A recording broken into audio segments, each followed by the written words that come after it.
स्वागत है। आज हम बुद्ध की शिक्षाओं की गहराई में उतर रहे हैं और एक बहुत ही आम धारणा को चुनौती देंगे कि उनकी शिक्षाएं मतलब मुख्य रूप से भिक्षुओं के लिए थीं, दुनियादारी से दूर रहने वालों के लिए। हमारे सामने श्री सत्यनारायण जी गोयनका के किताब लोक गुरु बुद्ध के कुछ बहुत महत्वपूर्ण अंश है। ये इस विषय पर एक अलग ही रोशनी डालते हैं। तो यहाँ एक बड़ा सवाल खड़ा होता है ना, कि क्या बुद्ध केवल सन्यासियों और भिक्षुओं के गुरु थे, या फिर वे सचमुच में, जैसा कि किताब का टाइटल कहता है, एक लोक गुरु यानी सभी लोगों के गुरु थे, खासकर गृहस्थ जीवन जीने वालों के लिए। देखिए, बात यह है कि लेखक श्री गोयनका जी वो खुद बताते हैं कि वे भी लंबे समय तक इसी भ्रम में थे कि बुद्ध की शिक्षाएं शायद उनके जैसे गृहस्थ के लिए उतनी उपयोगी नहीं है। उनका खुद का ये सफर इस पूरी पड़ताल को और भी ज्यादा दिलचस्प बना देता है। चलिए इसे खोलते हैं। बिल्कुल। और ये पड़ताल सिर्फ उनके दार्शनिक पक्ष पर नहीं है, ये बुद्ध के व्यवहारिक ज्ञान पर केंद्रित है। जैसा कि ये स्रोत सामग्री सामने लाती है, ये वो ज्ञान है जो सीधा सीधा हमारी रोजमर्रा की जिंदगी पर, हमारे समाज पर, हमारे आपसी व्यवहार पर लागू होता है। बात सिर्फ मठों में ध्यान लगाने या वो एकांतवास की नहीं है यार। तो फिर ये गलतफहमी पनपी कैसे? कहाँ से आई ये सोच कि बुद्ध सिर्फ भिक्षुओं के लिए थे? अक्सर ये तर्क दिया जाता है, और स्रोत भी इसका जिक्र करता है, कि बुद्ध ने 29 साल की कच्ची उम्र में ही घर बार छोड़ दिया था, ठीक अपने बेटे राहुल के जन्म के बाद। और फिर लगभग आधी सदी तक, मतलब 50 साल, उन्होंने एक भिक्षु का जीवन जिया। तो लोग सोचते हैं कि भाई जिसने गृहस्थ जीवन जिया ही नहीं ज्यादा, हाँ बिल्कुल, उसे घर परिवार की उलझनों, जिम्मेदारियों, इन सब तनावों का अंदाजा कैसे हो सकता है भला? हाँ, ये सवाल उठता है। बिल्कुल स्वाभाविक लगता है। पर यहीं पर गोयनका जी एक बहुत महत्वपूर्ण बात सामने रखते हैं।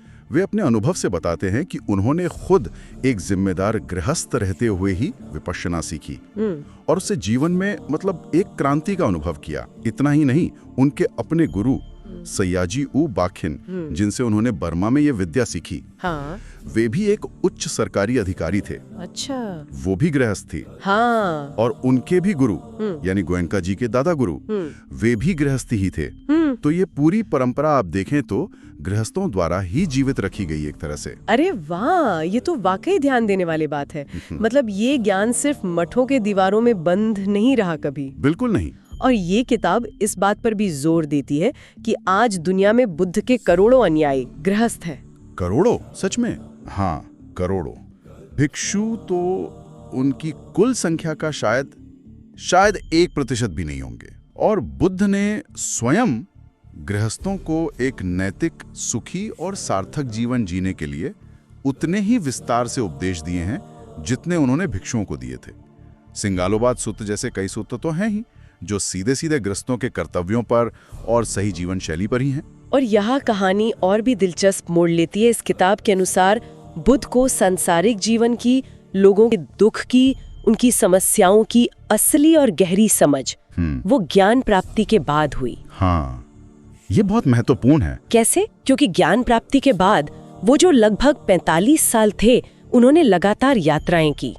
वे समाज के हर तबके के अनगिनत लोगों से मिले, राजाओं से लेकर रंक तक, विद्वानों से लेकर साधारण किसानों तक, है ना? बिल्कुल बिल्कुल।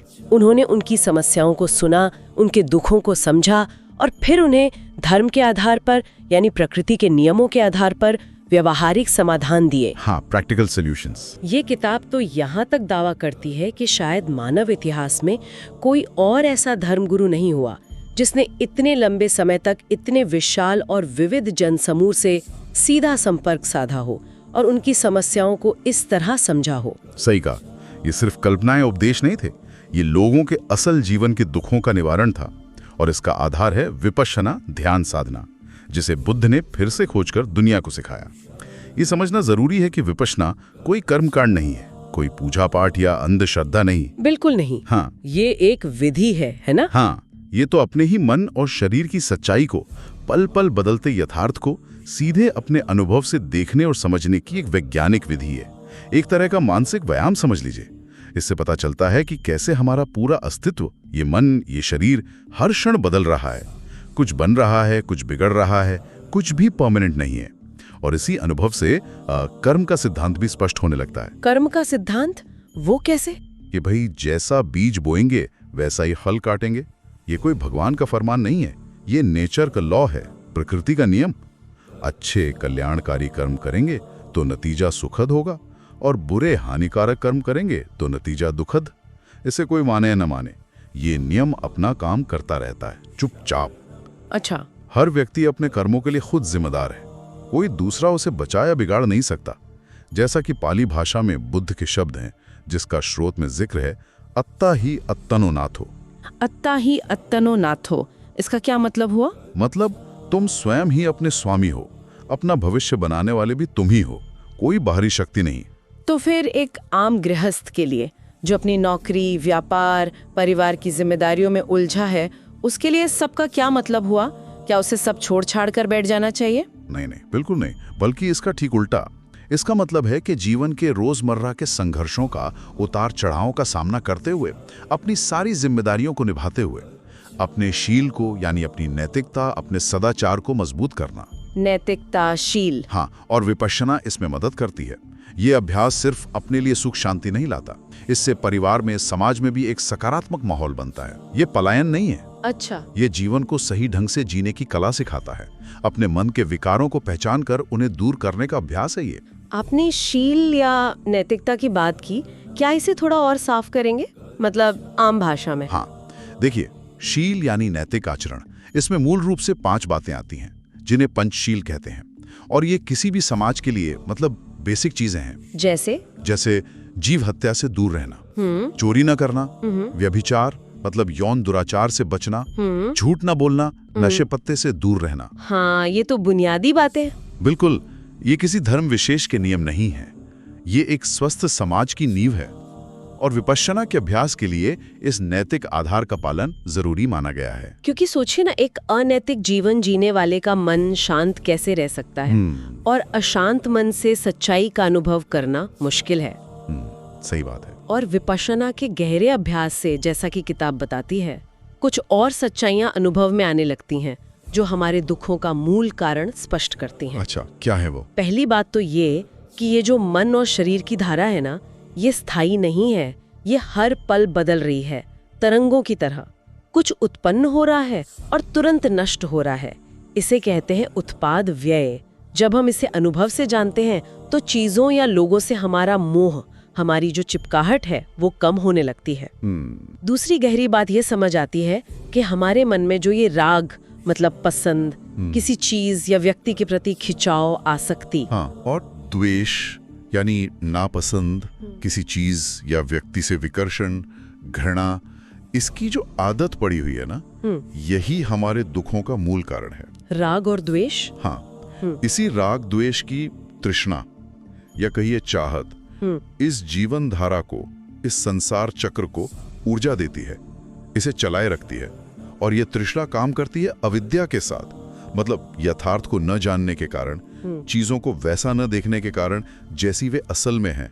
और तीसरी बात, हाँ, और तीसरी महत्वपूर्ण बात मृत्यु के क्षण से जुड़ी है। श्रोत के अनुसार मृत्यु के समय हमारे चित्त की जो अवस्था होती है, जो आखिरी विचार या भावना होती है, वो बहुत शक्तिशाली होती है और वही हमारे अगले जन्म की दिशा तय करती है। अच्छा, ये तो गंभीर बात है। हाँ, इसीलिए हर क्षण जागरूक रहने का, अपने मन को निर्मल रखने का अभ्यास इतना जरूरी है ताकि अंतिम क्षण में भी चित्त शांत और विकार रहित रहे। जब ये अविद्या और तृष्णा पूरी तरह से मिट जाती हैं, तभी ये जन्म मरण का चक्र रुकता है, जिसे निर्वाण कहा गया है। ये तो हुई व्यक्तिगत स्तर की बात, मन को समझने और सुधारने की।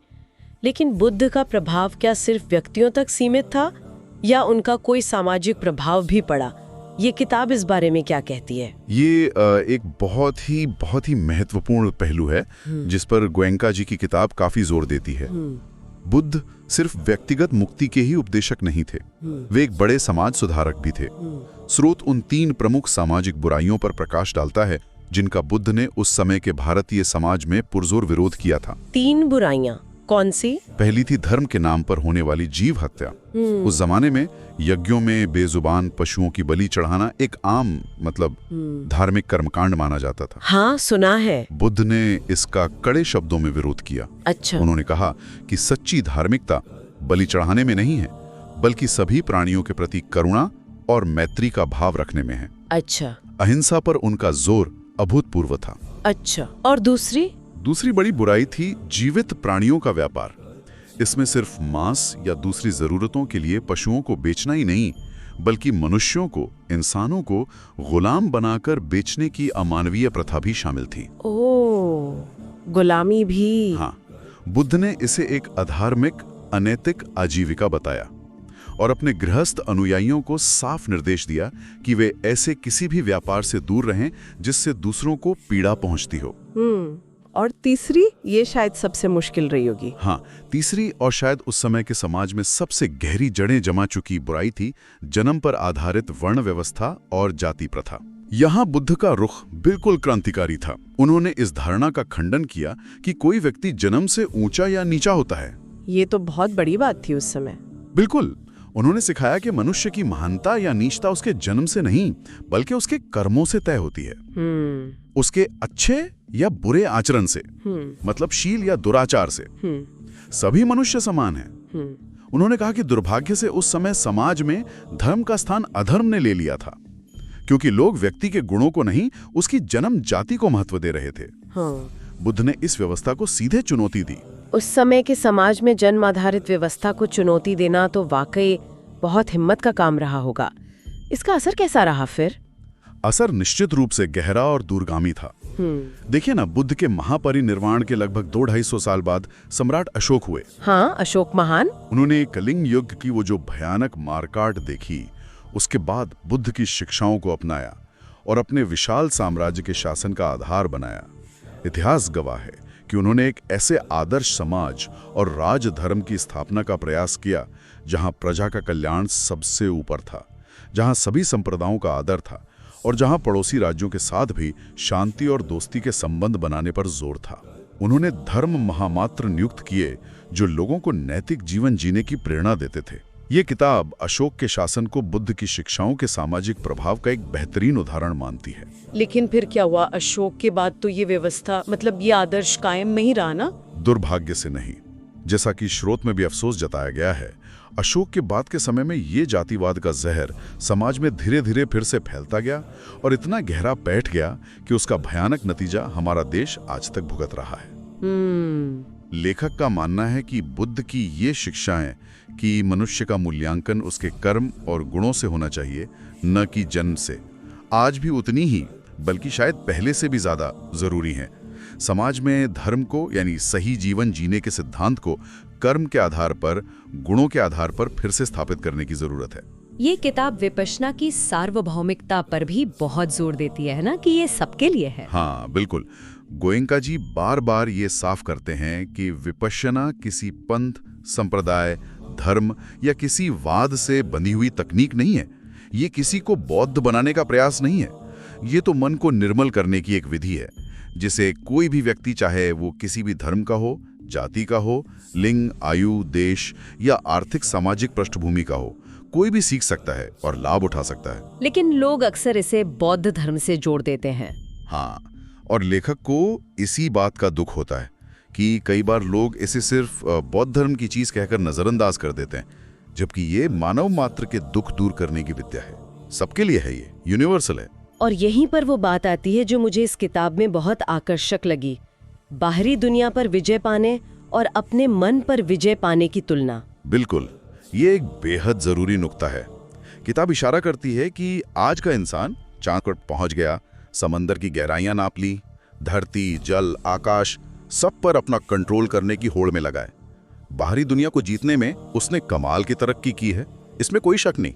हाँ, ये तो है। लेकिन जब तक वो अपने मन पर काबू पाना नहीं सीखता, जब तक वो अपने ही क्रोध, भय, अहंकार, ईर्ष्या और लोभ का गुलाम बना रहता है, तब तक वो अंदर से हारा हुआ ही है, पराजित ही है।